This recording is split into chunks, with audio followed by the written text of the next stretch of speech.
Saint Amadour est le fondateur de Rocamadour, du sanctuaire, et la tradition nous rapporte qu'il est arrivé au IIIe siècle lors de l'évangélisation du Quercy.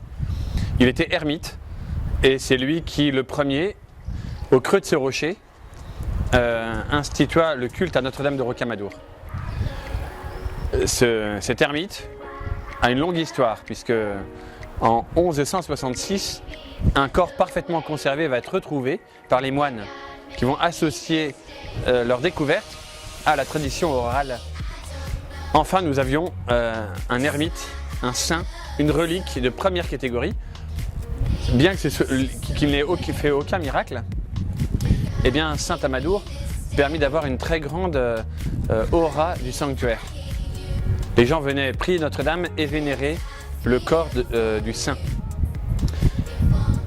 En 1427, lors des guerres de religion, et à la demande de Charles VII, qui n'était pas couronné roi de France à cause de la guerre de 100 ans, et le pape Martin V écrivit un texte associant Saint Amadour à la figure évangélique de Zachée, le publicain de l'Évangile.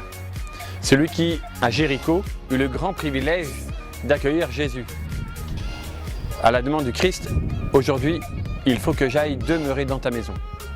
Et Zachée vécut dans cette rencontre une très grande conversion.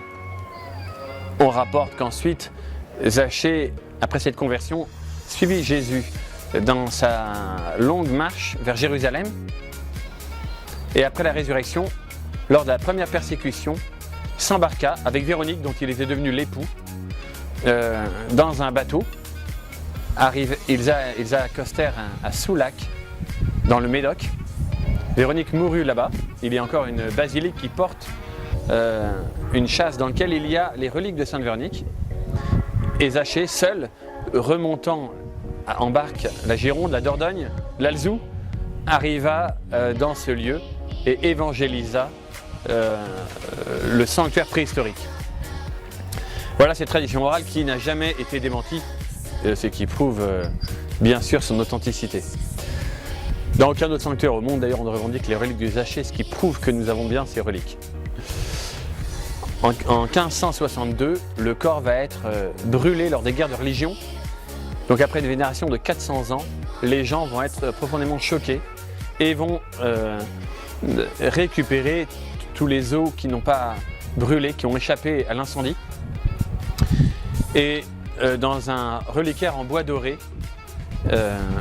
Saint Amadour va être vénéré encore pendant 400 ans, jusque dans les années 1970, où une suspicion à la fois sur le culte des reliques et sur les reliques de Saint Amadour vont amener ceux qui étaient au sanctuaire à mettre le reliquaire au musée et les reliques dans un carton, dans les combles du château. Heureusement, l'année prochaine, nous fêtons le 850e anniversaire de la découverte du corps de Saint Amadour. Et ça va être l'occasion pour nous de redonner les reliques à la vénération des fidèles. Cela se passera le 26 août 2016, 26 août, solennité de Saint Amadour.